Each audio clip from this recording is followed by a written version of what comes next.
ideš u šetnju? Može, ajmo. Ne mogu biti princeza. Mrzim ove balove i ove krune.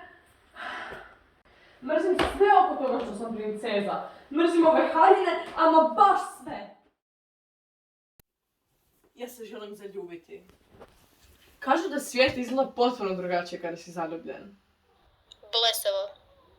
Ali kako da se zaljubim kada mene snube sami tupani?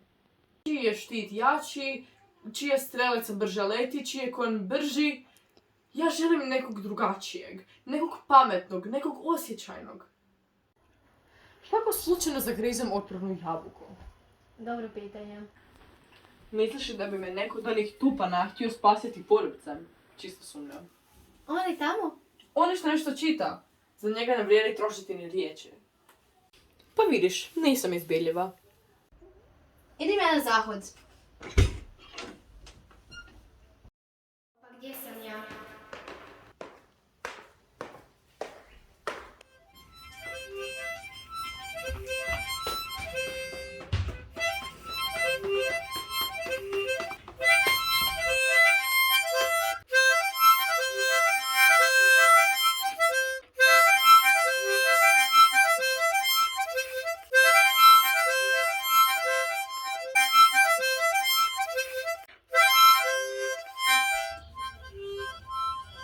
Prelijepo sviraš.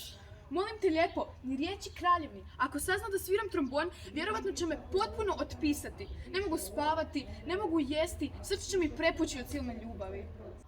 Sve što će ostati iza mene su 3 pjesme za kraljevnu. Jesi li ti to rekao pjesme? Možeš li ih pročitati? A da, ali onako ništa ne valjaju. Kraljevna lijepa sa debela repa.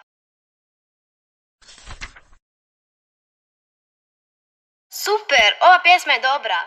Posljednju pjesmu pročitaj kraljevni. Ni slučajno. Daj mi to. Neću. Daj mi to.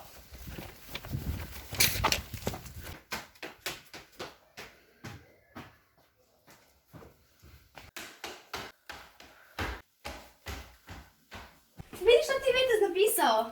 Vitez? Eto ti ga. Sada smo zaljubljena. Ne znaš ni kako je to kada si odvojena od svoje ljubavi. Stvarno si munjena. Čemu služe stepenice? Idi, Vitez te čeka dole u vrtu.